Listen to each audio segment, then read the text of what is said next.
Bom dia, meus irmãos, meus amigos aqui do nosso grupo Grãozinhos no Caminho, do nosso canal do YouTube.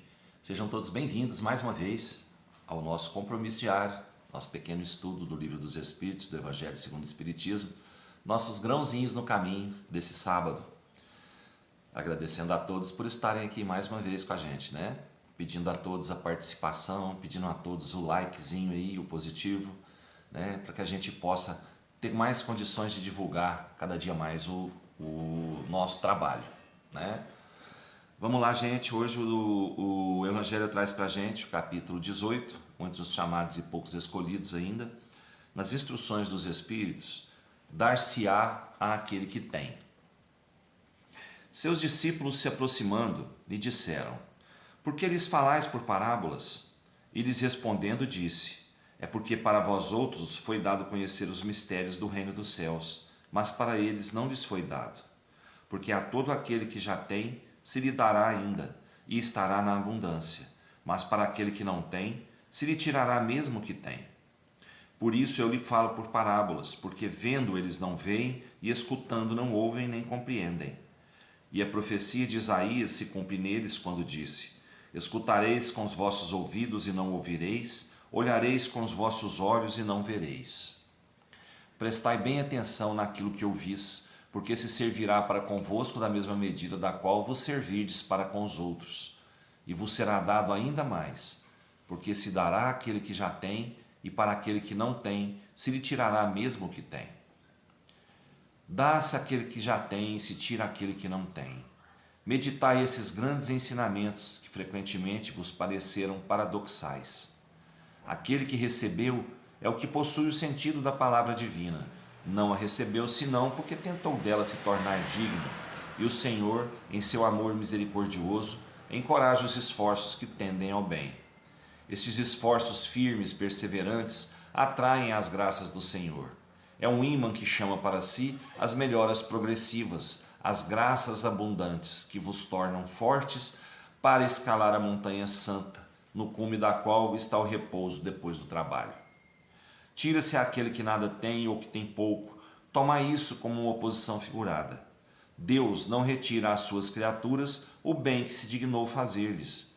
Homens cegos e surdos, abri as vossas inteligências e os vossos corações, vede pelo vosso espírito, ouvi pela vossa alma, e não interpreteis de maneira tão grosseiramente injusta as palavras daquele que fez resplandecer aos vossos olhos a justiça do Senhor.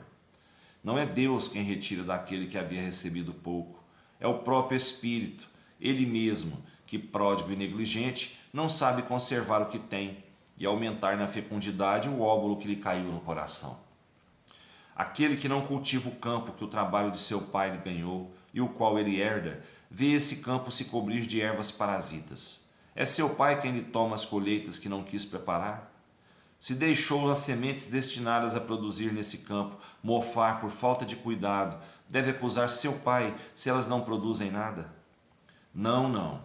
Em lugar de acusar aquele que tinha tudo preparado para ele, de retomar seus dons, que acuse o verdadeiro autor das suas misérias, e que então, arrependido e ativo, se lance à obra com coragem, que rompa o solo ingrato com o esforço da sua vontade, que o lavre a fundo com a ajuda do arrependimento e da esperança, que nele jogue com confiança a semente que tiver escolhido como boa entre as más, que a regue com o seu amor e a sua caridade, e Deus, o Deus de amor e de caridade, dará àquele que já recebeu. Então ele verá os seus esforços coroados de sucesso, e um grão produzir 100 e um outro 1000. Coragem, lavradores, tomai as vossas grades e as vossas charruas, lavrai os vossos corações, arrancai deles o joio, semeai aí a boa semente que o Senhor vos confia, e o orvalho do amor o fará produzir os frutos da caridade. Um Espírito Amigo em Bordeaux, 1862. Essa leitura é meio complicada, né, gente? Porque ela fala assim, que vai se dar àquele que já tem e vai se retirar daquele que não tem ou que tem pouco. É estranho a gente pensar nisso, né? Como disse aqui, é paradoxal. Mas dar-se-á àquele que já tem. O que ele quis dizer com aquele que já tem? é aquele que já conhece, é aquele que já pratica, né, as leis de Deus, a lei de amor, né, que tem o conhecimento, vamos colocar assim em termos de hoje, tem o conhecimento da doutrina, né? Ele sabe que o único caminho é a caridade. Então vai se dar a ele mais condições, né, de exercer seu trabalho, de exercer sua missão, né, de exercer a lei de amor. Esse vai ter mais condições porque ele vai adquirir mais conhecimento, não é? E aquele que não tem o conhecimento, vai se tirar dele o que ele já tem? Não, não. Ele mesmo, com seu livre-arbítrio, ele mesmo está escolhendo um caminho diferente, né? Então, a ele não será dado, né, o conhecimento total das coisas ainda, o conhecimento que ele precisa para caminhar ainda, porque ele fez uma escolha e Deus respeita a escolha, né? A espiritualidade respeita a escolha, ela não interfere no livre-arbítrio da pessoa, do espírito. Então, vai chegar o tempo, né, que esse filho pródigo vai voltar à casa do pai, né? Então, vamos lá, vamos regar, né, com o orvalho do amor, a sementinha que está brotando em cada coração, né, que essa sementinha possa produzir frutos, né, e que esses frutos sejam espalhados por toda a humanidade. Vamos lá, vamos regar em nós aquilo que a gente tem de melhor a cada dia, aquele amor que a gente recebe do Pai. Vamos regar em nós todo o conhecimento que a espiritualidade passa para a gente, né? Através dos livros, através das mensagens que a gente recebe, das comunicações que a gente recebe. Vamos regar isso em nós para fazer isso produzir cada vez mais. É isso que Deus quer da gente, que a gente produza, que a gente reproduza, né, o amor. Tá certo? Eu acho que eu entendi foi isso, gente, né? E a cada dia que a gente faz uma leitura assim dessas aqui, a gente já tem outra interpretação, né? Vamos lá, vamos ver na próxima. Livro dos Espíritos traz para a gente hoje o capítulo 10 ainda, Ocupações e Missões dos Espíritos, questão 584. Qual pode ser a natureza da missão de um conquistador que não tem em vista senão satisfazer sua ambição e que, para atender ao seu objetivo, não recua diante de nenhuma das calamidades que arrasta atrás de si? Ele não é, o mais frequentemente, senão um instrumento do qual Deus se serve para o cumprimento dos seus desígnios. E essas calamidades são, algumas vezes, um meio de fazer um povo avançar mais depressa. Aquele que é instrumento dessas calamidades passageiras é estranho ao bem que delas pode resultar, visto que não visava senão um objetivo pessoal. Não obstante, aproveitará desse bem? Cada um é recompensado segundo suas obras, o bem que quis fazer e a retidão de suas intenções. Os espíritos encarnados têm ocupações inerentes à sua existência corporal. No estado errante ou de desmaterialização, essas ocupações são proporcionais ao grau do seu progresso. Uns percorrem os mundos, se instruem e se preparam para uma nova encarnação. Outros, mais avançados, se ocupam com o progresso, dirigindo os acontecimentos e sugerindo pensamentos propícios. Assistem aos homens de gênio que concorrem para o adiantamento da humanidade. Outros se encarnam com a missão de progresso. Outros tomam sob sua tutela os indivíduos, as famílias, os aglomerados, as cidades e os povos, dos quais são os anjos guardiões, os gênios protetores e os espíritos familiares. Outros, enfim, presidem aos fenômenos da natureza, dos quais são os agentes diretos. Os espíritos vulgares se misturam às nossas ocupações, aos nossos divertimentos.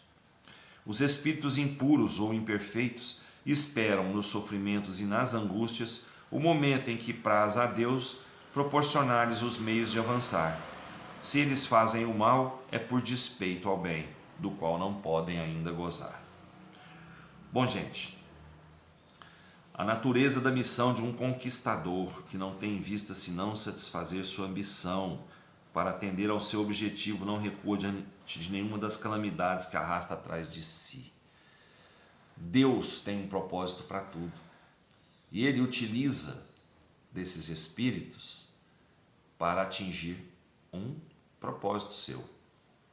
Muitas vezes, depois de uma calamidade, vamos colocar assim, depois de uma guerra, a humanidade evolui.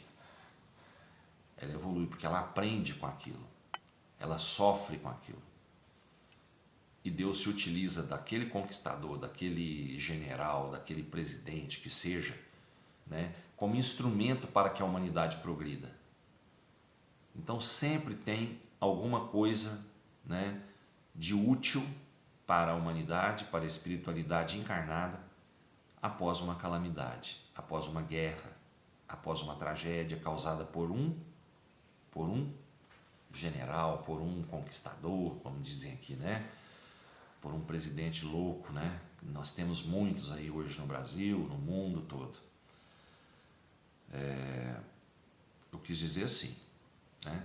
Uma pessoa não equilibrada, uma pessoa que está usando da sua vaidade pessoal, né, para atingir objetivos pessoais, mas que está conduzindo ali atrás de si, né, uma responsabilidade muito grande sobre aquilo que está fazendo, né?